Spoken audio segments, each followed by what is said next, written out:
దేవుని ఘనమైన నామమునకు మహిమ కలుగునుగాక.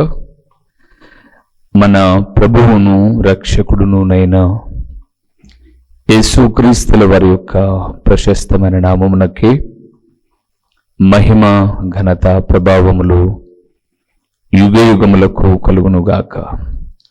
సర్వాధికారి అయిన దేవుడు ఆయన గొప్ప కనికరమును బట్టి మరొక శ్రేష్టమైన శుభదినములో దేవుని విలువైన మాటలు మనము ధ్యానము చేయుటకు ప్రభువు మనకిచ్చిన ఈ గొప్ప సదవకాశమును బట్టి దేవాది దేవునికి మనము ఎంతగానో కృతజ్ఞతాస్తుతులు చెల్లించవలసిన వారుగా ఉన్నాం.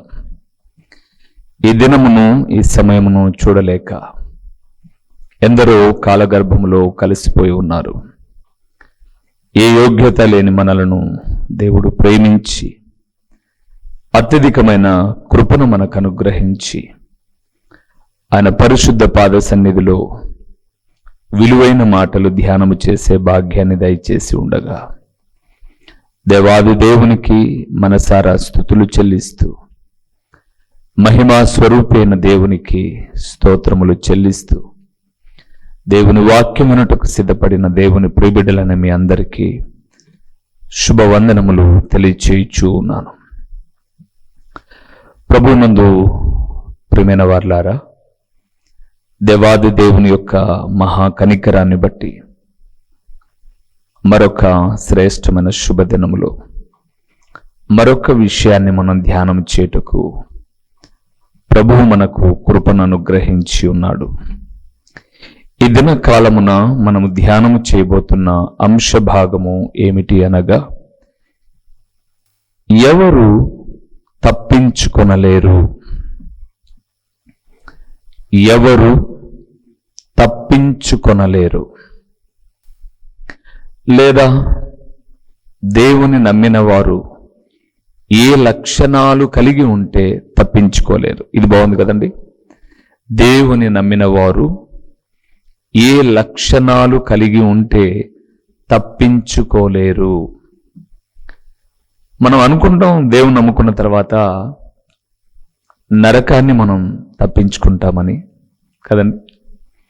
నరకాన్ని మనం తప్పించుకుంటాం, ఇంకా లోకపు శ్రమలను తప్పించుకోవచ్చు అని అనుకుంటాం. మంచిదే. అయితే తప్పించుకోలేని వారు ఎవరో కొన్ని విషయాలు మీకు జ్ఞాపకం చేస్తాను. మొదటి విషయానికి వద్దాం. సామెతల గ్రంథము 6వ అధ్యాయము. ఎవరు తప్పించుకోలేరు కదండి. సామెతల గ్రంథము 6వ అధ్యాయము 29వ వచనాన్ని తప్పించుకోలేరు, కొనరు, ఇలాంటి మాటలే మనం చూద్దాం. 6వ అధ్యాయం 29వ వచనం సామెతల గ్రంథం. తన పొరుగువాని భార్యను కూడువాడు, తన పొరుగువాని భార్యను కూడువాడు ఆ ప్రకారమే నాశనమగును. ఆమెను ముట్టువాడు శిక్ష తప్పించుకొనడు. శిక్షను తప్పించుకొనలేరు, కొనడు. మొట్టమొదటి విషయాన్ని జ్ఞాపకం చేస్తున్నాను. దేవుని నమ్ముకున్నాం, మేము తప్పించుకుంటాం.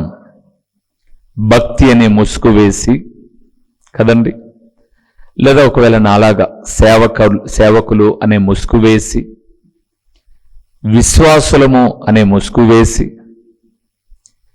ఎలాగైతేనే మేము తప్పించుకుంటాం అనుకుంటున్నారా? బైబిల్ చెప్తుంది చూడండి. వాస్తవానికి ఈ 6వ అధ్యాయములో చాలా సంగతులు ఆయన మాట్లాడుతూ జారత్వమును గురించి మాట్లాడుతూ వచ్చాడు. ఒకడు ఒడిలో అగ్ని పెట్టుకుంటే ఒడి కాలిపోదా? ఒకడు నిప్పుల మీద నడిస్తే పాదాలు కాలవా? తన పొరుగువాని భార్యను కూడువాడు కూడా శిక్షను తప్పించుకోలేడు. మీకెవరు గుర్తుకొచ్చారు? దావీదు. గుడ్. దావీదు గుర్తుకొచ్చారు కదండి. దావీదు దేవుని హృదయానుసారుడు అని రాయబడింది. ఎంత మంచి భక్తి కలిగిన వాడు, ఎంత భయభక్తి కలిగిన వాడు చూడండి. అయితే అంత భయభక్తి కలిగినటువంటి దావీదు, దేవుని హృదయానుసారుడైన దావీదు ఒకానొక దినాన సాయంకాల సమయాన రాజులు యుద్ధ సమయాన ఎంచక్కా ఆయన ఏం చేశాడు? చాలా చక్కగా నిద్రపోయాడు. సాయంకాలమందు లేచి తన నగరు మీద నుంచి ఎక్కడో ఒక స్నానం చేస్తున్న ఒక పేద స్త్రీని చూశాడు. ఆమె ఎవరు అని తెలుసుకున్నాడు. బాగా వినాలి, అక్కడ ఆ మాట రాయబడి ఉంది, తన పొరుగు వాని భార్యను కూడువాడు. ఎవరో అని తెలుసుకున్నాడు. పలాని ఊరియా యొక్క భార్య అండి, మీ రాజ్యంలో మీ అక్క కొడుకైనటువంటి యోవాబు సైన్యాధిపతిగా ఉన్నాడు కదా, ఆ సైన్యంలో ఒక నాయకుడు లేకపోతే ఒక సైన్యాధిపతి, మన్నించండి, ఒక సైన్యాధికారి, ఒక యుద్ధ వీరుడు, వీరుడు అనుట కన్నా ఒక సామాన్యమైన వ్యక్తి ఆ సైన్యములో, అలాంటి వ్యక్తి అని తెలుసుకోగానే, అరే నా దగ్గర పనిచేసేవాడు, నా సైన్యంలో ఉన్నవాడు ఒక సైనికుడు, అతని భార్యను చచ్చా తప్పు కదా అని అనుకోలా. పిలిపించుకున్నాడు, పాపం చేశాడు. రహస్యంగా దాన్ని కప్పిపుచ్చుకోవడానికి భర్తను కూడా పిలిపించాడు. అంటే ఆమె వచ్చి చెప్పింది, నీ వల్ల నేను గర్భవతిని అయ్యాను అని చెప్పగానే ఆ నింద తన మీద కాకుండా భర్త మీద తోసేయచ్చు అని చెప్పి అలాగ తోసేసి ఆయన పిలిపించి బాగా తినిపించి తాగించి ఇంటికెళ్ళి పడుకోపో అని అన్నాడు. కానీ అతను నిజంగా చెప్పాలంటే ఉద్యోగానికి కట్టుబడిన ఒక మంచి వ్యక్తి అని చెప్పచ్చండి. అతను ఆ రాత్రి ఇంటికి వెళ్ళలా, అతను ఆ తలుపు దగ్గరే పడుకున్నాడు. పొద్దున ఏంటి వెళ్ళలేదు అంటే, అయ్యా నా యజమానుడైన యోవాబు అక్కడ ఏం జరుగుతుందో యుద్ధంలోని నువ్వు ఆందోళనకరంగా నిద్ర లేకుండా మీరుంటే నేను వెళ్ళి భార్యతో సంతోషించడం సమయమా? ఎంత మంచి జ్ఞాన బుద్ధి అండి. మరలా మరుసటి రోజు ప్రయత్నం చేశాడు, ఏం లాభం లేదనుకొని వాడి చేతికే ఒక ఉత్తరం ఇచ్చి యోవాబుకు పంపించాడు. యుద్ధము మోపుగా జరిగే చోటు ఇతని మీద రాయబడి చచ్చేటట్టుగా చేయి. అలాగే చేశాడు. అతను చచ్చిపోయాడు. తన భార్యనుగా చేసుకున్నాడు. ఏదో ఈయన మంచి చేసినట్లుగా అయిపోయిందిలే అని అనుకున్నాడు. కానీ నాతాను వచ్చి మాట్లాడాడు. ఇవన్నీ సమూయేలు 2వ గ్రంథం 12-13 అధ్యాయాల్లో ఉంటాయి కదండి. నాతాను వచ్చి మాట్లాడాడు, ఒక చక్కటి ఆలోచనను చెప్పాడు. రాజాకు ధనవంతునికి 100 గొర్రెలు ఉన్నాయి, పేదవానికి ఒకటే ఉంది. ఈ ధనవంతుడు ఏమైనా ఎంజాయ్ చేయొచ్చు, ఈ 100 గొర్రెలతో ఏ విందైనా చేసుకోవచ్చు.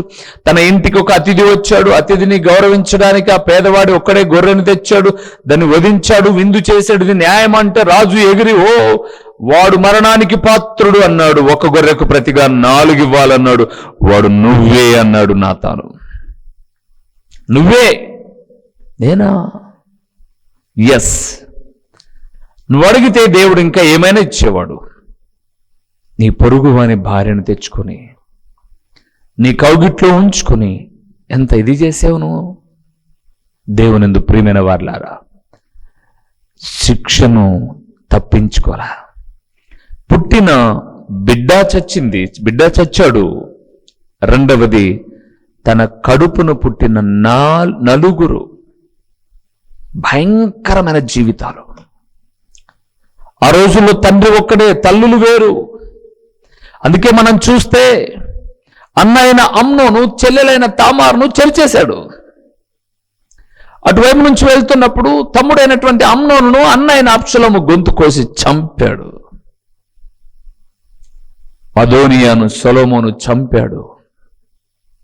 నేను అంటాను, ఈరోజు చాలా మంది భర్త యొక్క బలహీనతను బట్టో మంచితనాన్ని బట్టో వీరు రహస్యంగా ఎవరితోనో పాపము చేసి ఆ ఖాతా భర్తలోకే భార్యలోకే వేయాలనుకుంటూ ఉంటే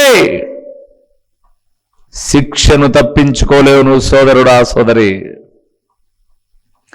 బైబిల్ గ్రంథం సెలవిస్తుంది, నీ పాపము నిన్ను పట్టుకుంటుంది సుమా. నీ భర్త మంచోడే అయి ఉండొచ్చు. నువ్వు ఎక్కడెక్కడో పాపభూయిష్టమైన జీవితాన్ని జీవించి ఆ తప్పు భర్త మీదకి తోపేద్దాం కదండి. చాలా మంది లోకంలో నాకు తెలుసు ప్రియులారా, తెలుసు కాబట్టి చెప్తున్నాను. ఒక స్త్రీ పాపం చేసింది, ఆ పాపపు జీవితానికి ప్రతిరూపంగా ఒక బిడ్డను జన్మనించవలసి వచ్చినప్పుడు ఆ భర్తలోకి ఆ తప్పుదాన్ని కప్పిపుచ్చుకోవడానికి భర్త మీద ఎంచక్క భార్య భర్తతో అన్యోన్యంగా ఉన్నట్లుగా, ఈ బిడ్డకు వారసుడు తనేనట్లుగా తన అక్రమ సంబంధాన్ని బయటపెట్టలా, తన పాపం జీవితాన్ని బయటపెట్టలా. బైబిల్ గ్రంథం సెలవిస్తుంది, నీ పాపము నిన్ను ఎప్పుడైనా పట్టుకుంటుంది. అందుకే దేవుడు మాట్లాడుతున్నాడు, తన పొరుగు భార్యను ముట్టువాడు తప్పించుకోలేడు. ఈరోజు చాలా మందిని చూస్తూ ఉన్నప్పుడు పాపం విచ్చలవిడిగా దొరుకుతుంది, లోకంలో కలుగుతుంది ప్రియులారా. ఇలాంటి పాపం శాపం కాకముందుగానే, ఇలాంటి పాపం భయంకరమైనటువంటి జీవితం కాకముందుగానే దేవుని వాక్యం సెలవిస్తుంది, తప్పించుకోలేవు కాబట్టి సరిదిద్దుకో. దేవుడు మాట్లాడుతున్నాడు. దేవుని వాక్యము హెచ్చరిస్తుంది ప్రియులారా, తన పొరుగు వాని భార్యను ముట్టువాడు తప్పించుకొనలేడు. రెండోది ఎవడు తప్పించుకోలేడు చూద్దామా? అక్కడ సామెతల గ్రంథం 19వ అధ్యాయము 9వ వచనాన్ని చూద్దాం. సామెతల గ్రంథం 19వ అధ్యాయము 9వ వచనాన్ని ఒకసారి చూద్దాం. కూట సాక్షి శిక్ష నొందకపోడు, అబద్ధములాడువాడు నశించును. I mean తప్పించుకొనలేడు. ఈరోజు లోకంలో చాలా మంది తప్పించుకుంటున్నారు. ఇంకా మీకు ఒక మాట చెప్తాను, తర్వాత విషయంలో చెప్తాను. అబద్ధములాడేవాడు తప్పించుకోలేరు. చాలా మంది నోరుంది కదా అని అబద్ధాలు భలే మాట్లాడతారు కదండి. బెమ్మిని తిమ్మి అంటారు చూడండి. బైబిల్లో కూడా ఉంది అలాంటి ఒక స్త్రీ, ఆమె పేరు యెజబేలు. నాబోతు అనబడేటటువంటి ఒక పేదవాని విషయమై అబద్ధాన్ని సృష్టించి వాన్ని చంపించి పొలాన్ని లాక్కొని తన అకౌంట్లో వేసుకొని తన భర్త సంతోషించాలని కోరుకుంది. కానీ బైబిల్ గ్రంథాన్ని చూస్తే అబద్ధము చెప్పిన యెజబేలు కుటుంబం భూమి మీద లేకుండా తుడిచివేయబడ్డాడు ప్రియులారా. అందుకే ఒక దేవుని సేవకుడుగా జ్ఞాపకం చేస్తున్నాను. బైబిల్ గ్రంథం సెలవిచ్చిన మాటే, అబద్ధములాడు పెదవులు యెహోవాకు హేయములు. చాలా మంది తప్పించుకుంటాంలే, ఎవరికో ఒకరికి రంకు అంటగడతారు కదండి, ఎవరికొరికి రంకు అంటగడతారు. అంటగట్టి అబద్ధముతో ఏం కాదులే అనుకుంటాం, దొరుకుతారండి లోకంలో చాలా మంది. ఎవరైనా పాపం చేస్తుంటే ఖండించాలి, తప్పును తప్పు అని చెప్పాలి. మనం ఏం చేస్తాం, వాళ్ళు మన వాళ్ళు అయినప్పుడు అబద్ధం చెప్పి కవర్ చేద్దాం అనుకుంటాం. ఎంతకాలం కవర్ చేస్తావు? ఎంతకాలము కవర్ చేసినా అబద్ధము ఒకరోజు బయట పడుతుంది. అప్పుడు నీ పరిస్థితి బహుగా దారుణం కదూ.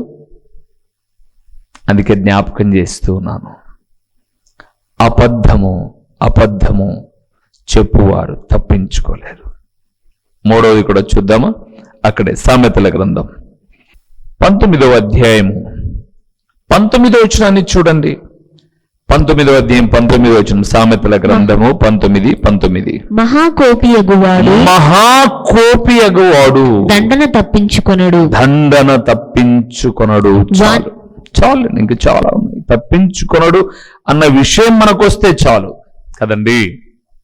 మూడవది, మహాకోపియగువాడు దండన అంటే శిక్షను తప్పించుకోలేడు. బైబిల్ గ్రంథంలో ఆది కాండము 4వ అధ్యాయంలో ఇద్దరు అన్నదమ్ములు కనిపిస్తారు మనకు కదండి. అన్నేమో కయీను, తమ్ముడేమో హేబేలు. తొలి సంతానం కయీను అయితే మలు సంతానం హేబేలు. చాలా అన్యోన్యంగా ఉన్నారనుకున్నాం మనం. అర్పణ విషయంలో తెలిసిపోయింది ఇద్దరి కథ. హేబేలు దేవునికి శ్రేష్టమైనది ఇచ్చాడు, కయ్యూను శ్రేష్టమైనది ఇవ్వలేకపోయాడు. దేవుడు ఎప్పుడైతే హేబేలు అర్పణను లక్ష్య పెట్టాడో, ఇప్పుడు వెంటనే మీరు గమనించినట్లయితే ప్రభునందు ప్రియులారా, కోపాన్ని పెంచుకున్నాడు. నేను ఎప్పుడూ ఒక మాట చెప్తుంటాను కదండి, కోపము అనేది సూర్యుడు అస్తమించు లోపు అది అంతమైపోవాలి అని నా ప్రియమైన యేసు ప్రభు వారు చెప్పారు. అలాగే ఉంటే ఏం జరుగుతుందో చూడండి. కోపము ద్వేషంగా మారుతుంది, అంటే అసహ్యం కలుగుతుంది. ద్వేషం పగగా మారుతుంది. పగ పలు విధమైన సమస్యలకు కారణమవుతుంది. కయ్యూను జీవితంలో అక్షరాల అదే జరిగింది. అందుకే ముంగోపి, లేకపోతే అక్కడ 19 వచనంలో మహాకోపి అగువాడు దండను తప్పించుకున్నాడు. దేవుని మీద కాదు ఇప్పుడు కోపం, తమ్ముడి మీద. ఆ కోపం ద్వేషం కలిగింది. చూడండి, నా తమ్ముడు అనే అభిమానం పోయింది, చచ్చిపోయింది. ద్వేషం, ఎంత ద్వేషం! తమ్ముణ్ణి ద్వేషిస్తూ ఉన్నాడు. ఆ ద్వేషం పగ పెట్టుకున్నాడు. ఇది ఎప్పుడు దొరుకుతారా ఒంటరిగా? ఇంట్లో ఉంటే అమ్మ నాన్న అన్నాడు, ఇది ఎప్పుడు దొరుకుతారు ఒంటరిగా? దొరికాడు ఒకరోజు పొలంలో. ఆ పగ అతన్ని చంపేయడానికి, అంటే అందుకే నేను పలు విధాలుగా పలు సమస్యలకు కారణం. ఆ పగ తీర్చుకున్నాడు. తమ్ముని మీద పడ్డాడు, కొట్టాడు, చంపాడు, రక్తం చిందించాడు. దేవుడు అడిగితే అంటున్నాడు, నా తమ్మునికి నేను కావలివన్నా? ఏంటి ప్రభువా నువ్వు అడిగేది? నా తమ్మునికి నేనేమన్నా కావలివాడనా అన్నాడు. కానీ దేవుడికి తెలుసు కావలా కాదా తెలుసు. అందుకే దేవుడు చాలా చక్కటి శిక్ష వేశాడు. నేను చంపట్లే, ఇంకా చంపితే ఒక్కసారి ఇది చాలా ఘోరమండి. లోకంలో కూడా మనం చూస్తున్నాం.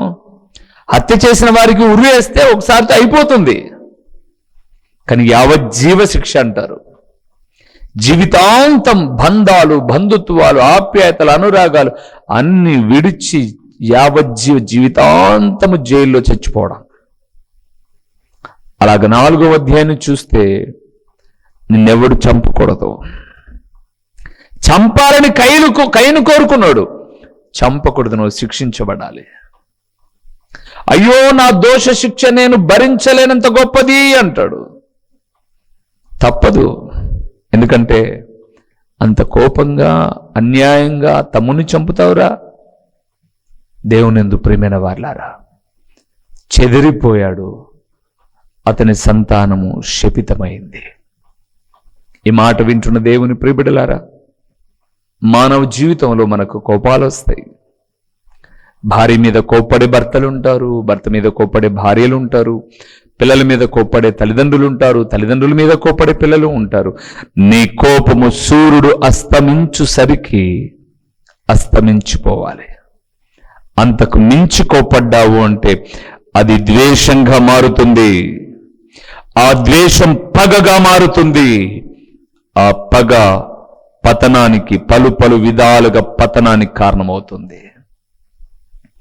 ఎవడు తప్పించుకోలేడు. తన పొరుగువాని భార్యను ముట్టువాడు తప్పించుకోలేడు. అబద్ధములాడేవారు తప్పించుకోలేరు. మహాకోపియగు వారు తప్పించుకోలేరు. 4వది ఎవరో చూద్దామా? యెహెజ్కేలు గ్రంథం 17వ అధ్యాయము 18వ వచనాన్ని చూద్దాము ఒకసారి. ఎవరు తప్పించుకోలేరో. యెహెజ్కేలు గ్రంథము 17వ అధ్యాయము 18వ వచనాన్ని చూస్తున్నాం. తన ప్రమాణమును నిర్లక్ష్యపెట్టి తన ప్రమాణమును నిర్లక్ష్యపెట్టి తాను చేసిన నిబంధనను భంగము చేసెను. తన చెయ్యి ఇచ్చి ఇట్టి కార్యములను అతడు చేసెనే అతడు ఎంత మాత్రమును తప్పించుకొనడు. చాలు దేవుని బిడ్డలారా, 4వది, దేవునికి మాట ఇచ్చి నిర్లక్ష్య పెట్టేవాడు తప్పించుకోడు. దేవునికి మాట ఇచ్చి నిర్లక్ష్య పెట్టేవాడు. చాలా మంది వాగ్దానాలు భలే చేస్తారు కదండి, రాజకీయ నాయకుల మాదిరి. అది చేస్తా, ఇది చేస్తా, అది ఇస్తా, ఇది ఇస్తా, ఏది చేయరు. చాలా దారుణం ప్రియులారా. అలాంటివి నేను చాలా ఎరుగుదులేండి సేవ జీవితంలో. మా నాన్న ఒక మాట అనేవాడండి, నాకు బాగా గుర్తు. పేదవాడికి ఎప్పుడు ఆశ చెప్పకూడదంట, ధనవంతునికి లేదా బలవంతునికి చోటు ఇవ్వకూడదంట. అలా చెప్పానా? పేదవానికి ఆశ చెప్పకూడదు. నేనున్నా బాయ్, నేను ఇస్తా నీకు, ఎప్పుడైనా నేనున్నాను, మర్చిపో మాకు అని పేదవాడికి ఆశ చూపకూడదు. బలవంతుడికి చోటు ఇవ్వకూడదు. ఎందుకు? వాడికి చోటు ఇస్తే నీకు చోటు లేకుండా ఆక్రమించుకుంటాడు.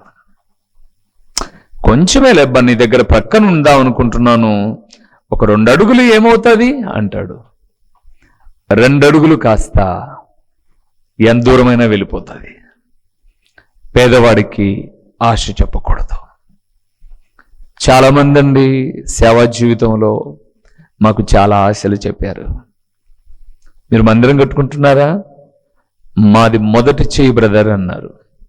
చేతులే లేవు బ్రదర్. తర్వాత నిజంగా ప్రారంభ దినాల్లో నేను మందిరాన్ని కట్టుకునేటప్పుడు ఎన్ని వాగ్దానాలు చేశారో, ఎంతమందో.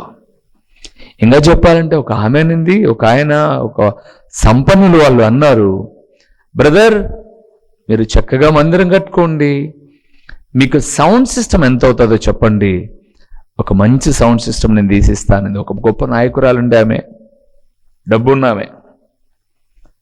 ఇప్పుడు కాదులేండి, 2007వ సంవత్సరంలో ఆ మందిరం కట్టుకోవడం నాకు చాలా ఇబ్బంది అయింది. ఉన్న అన్ని ఉంగరాలు, మా భార్యకి ఏదో పుట్టింటి వాళ్ళు ఇచ్చిన ఒక చిన్న చైన్ ఉంటే అమ్మేసుకున్నాం, ఎలాగో రేకులు వేసుకున్నాం, బండలు పాతవి, కొత్తవి కొనుక్కునే స్తోమత లేదు అప్పుడు, పాతవి తెచ్చుకున్నాం, పరుచుకున్నాం, అంతా అయిపోయింది మందిరం. ఇక మందిరంలో సౌండ్ సిస్టమ్ లేదు. ఎంత ఆశ ఉంది తెలుసా, సౌండ్ సిస్టమ్ పలానా మేడం ఇస్తా అన్నారని. చాలా ధనవంతురాలండి, కోటీశ్వరులు. నేను అక్కడికి వెళ్ళిపోయాను. ఇంకా అమ్మా మందిరం ఓపెన్ కూడా చేసుకున్నాం, చర్చిలో మైక్ లేదు, ఎంత అవుతుందో ఎస్టిమేషన్ వేయించుకొని రాపోండి అన్నారు. 2007 అంటున్నానండి, సమయాన్ని మర్చిపోమాక. ఎస్టిమేషన్ వేయించుకొని వచ్చానండి. 2 బాక్సులు చిన్నవి, 100 బాక్సులు, ఒక చిన్న యాంప్లిఫైర్ 250, మాట్లాడడానికి మైకులు కావాలి కదా, ఒక 2 మైకులు, దానికి సంబంధించిన కొన్ని జాక్లు, అవి ఇవి ఎస్టిమేషన్ వేయించుకొని వెళ్ళాను ఆమె దగ్గరికి. అమ్మ అంతా కలిపి ఒక 50,000 అవుతుందంట అన్నాను.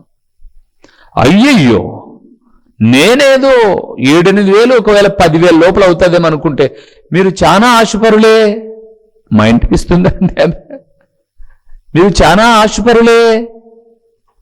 సారీ నేను అంత ఇవ్వలేను, కావాలంటే 10,000 ఇస్తాను, మీరు అడ్జస్ట్ చేసుకోండి అనింది. నీకు దండం. ఇప్పుడు 10,000 ఇస్తే నేనేం తెచ్చుకోవాలి?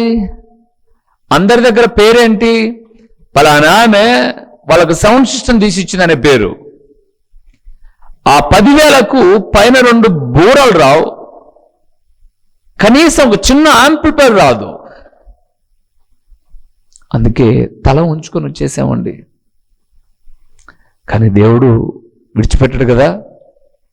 కొన్ని చిన్నవి సెకండ్ హ్యాండ్ కొనుక్కొచ్చుకున్నాం. అప్పుడప్పుడు కొనుక్కొచ్చుకున్నాం. అలాగా మాట ఇచ్చి తప్పిన వాళ్ళు చాలామంది ఉన్నారు. మాట ఇవ్వకుండానే సహకరించిన వాళ్ళు ఈ వాక్యం చూసే తల్లులు, తండ్రులు, నా ఆత్మీయులు చాలామంది ఉన్నారు. 2022లో మందిరం కడుతూ ఉన్నప్పుడు ఎన్ని చేతులు కలిపారండి దిన సేవకునికి, ఎన్ని చేతులు కలిచాయో. ఎంతమంది తల్లులు, తండ్రులు చాలామంది అన్నారు, బ్రదర్ మీరు మేము రిటైర్డ్ అయినప్పుడే పరిచయం అయింటే మాకు వచ్చిన అమౌంట్లో కొంత డబ్బులు మీకు ఇచ్చేసేవాళ్ళం. పిల్లలు చేసిన కొన్ని పొరపాట్లను బట్టి అప్పులు కట్టేసాం బ్రదర్, ఏం లేదు, ఎంటీ హ్యాండ్స్తో ఉన్నాం. అయినా పర్లేదు, ఇదిగో పెన్షన్ వస్తుంది, ఒక చిన్న కానుక. నేను అంటానండి, మాట ఇవ్వకుండా సహకరించే తల్లులు, తండ్రులు చాలామంది ఉంటే మాట ఇచ్చి తప్పిన వాళ్ళు చాలామంది ఉన్నారండి. అయితే బైబిల్ చెప్తుంది తప్పించుకోలేరు. బైబిల్ గ్రంథంలో యెఫ్తా ఉన్నాడండి. న్యాయాధిపతుల గ్రంథం 11వ అధ్యాయంలో, నేను యుద్ధానికి వెళ్తున్నాను, తిరిగి వచ్చేటప్పుడు నాకు ఏదైతే ఎదురుగా వస్తుందో అది నీకు అర్పించేస్తానన్నాడు. అలాగే వెళ్ళిపోయాడు యుద్ధానికి, విజయాన్ని పొందాడు. తిరిగి వచ్చేటప్పుడు తన కుమార్తె ఎదురుగా వచ్చింది. తన కుమార్తెను దేవునికి అర్పితంగా ప్రతిష్ఠించాడండి. అమ్మా, నీకు వివాహం వద్దు, కుటుంబం వద్దు, దేవుని కొరకై నీ జీవితాన్ని కొనసాగించు. ఈరోజు ప్రభువునందు ప్రియులారా, దేవునికి మాట ఇస్తే తప్పకూడదు. ఒకవేళ తప్పావా, దేవుని ఎదుట తప్పించుకోలేవు. నువ్వు దేవుని ఎదుట తప్పించుకోలేవు. మనం అనుకుంటాం ఎవరి దగ్గరైనా తప్పించుకోగలమేమని. ఇంపాసిబుల్. ఈ లోకములో నువ్వు అందరి దగ్గర తప్పించుకోగలవేమో, కానీ నా దేవుని ఎదుట ఎప్పుడు తప్పించుకోలేవు సోదరుడా, సోదరి. అందుకే భార్యాభర్తల జీవితములో, దాంపత్య జీవితములో భార్య భర్త ఎడల, భర్త భార్య ఎడల వారి వారి ధర్మములు జరపాలి అని బైబిల్ గ్రంథం సెలవిస్తుంది. జారత్వము జరగకూడదు. యోసేపు పరాయి దేశంలో ఉన్నాడు. ఇంటిలో ఎవ్వరూ లేరండి. ఇంటిలో ఎవ్వరు లేరు. పాపం చేయాలనుకుంటే అడ్డు ఏముందండి? పాపం చేయాలనుకుంటే చేయలే. ప్రియులారా, ఈ ఇల్లంతా అప్పగించాడమ్మా నాకు, నిన్ను కాదమ్మా. పారిపోయినందుకు చాలా నిందపడ్డాడు, చాలా కాలం శిక్షించబడ్డాడు. ఆఫ్ కోర్స్ దేవుడు ఆయనను విడిచిపెట్టలా, ప్రధాని స్థాయిలోకి వెళ్ళిపోయాడు. రోజు మాట వింటున్న దేవుని కుమారుడా, కుమార్తె, నీ జీవితంలో ఏమైనా పరాయి భార్య భర్తల ఎడల వ్యర్థమైన ఆలోచనలు ఉంటే జాగ్రత్త. అబద్ధం ఆడే విషయం జాగ్రత్త. దేవునికి మాట ఇచ్చి తప్పించుకో. మాకు కోపము చేత దండనను తప్పించుకోలేవు.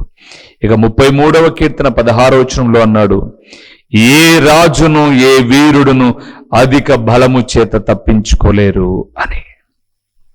దేవుని నమ్మిన తర్వాత మనం ఏమి తప్పించుకోలేమో తెలిసింది కాబట్టి దానికి సాదృశ్యంగా దావీదును, యెజబేలును, దేవునికి మాట ఇచ్చి నిర్లక్ష్య పెట్టిన కొంతమందిని, మహాకోపి అయిన కయ్యనును చూశాం. కాబట్టి జాగ్రత్త పరచబడదాం.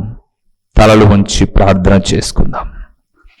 నీతి స్వరూపుడైన మా ప్రియమైన పరలోకపు తండ్రి, మహోన్నతుడా, మహాగణుడా, సర్వకృపానిదగు దేవా, మీకు స్తోత్రములు చెల్లిస్తూ ఉన్నాము నాయనా. ఎంత గొప్ప దేవుడవు తండ్రి, నువ్వు ఎంత గొప్ప దేవుడవు.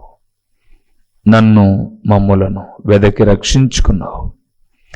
ఇక మరలా మేము లోకపు ఛాయల్లోనికి పడి మీ శిక్షను తప్పించుకోలేక భయముతో బ్రతుకుట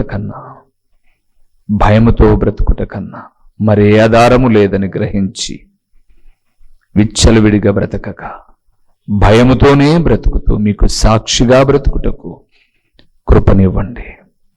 తండ్రి, ప్రకటించబడిన ఈ పరలోకపు సంగతులు వింటున్నప్పుడు ఎవరెవరిని మీ మాటలు తాకాయో వారి పరిస్థితులు మీకు భిన్నంగా ఉన్నట్లయితే సరిచేసుకోవడానికి కృపనివ్వండి. ప్రకటించబడిన పరలోకపు సంగతులు వ్యర్థముగా పోకుండా సారవంతమైన నేలను పడిన విత్తనము వలె 30దంతలుగా 60దంతలుగా 100 ఫలింపచేసి మీ ఘననామానికి మహిమను మీరు కలుగు చేసుకునుమని ఎంతైనా నమ్మదగిన దేవుడవైన మీకు స్తుతులు చెల్లించుకుంటూ యేసు నామములో అడిగి పొంది ఉన్నాము తండ్రి, ఆమేన్.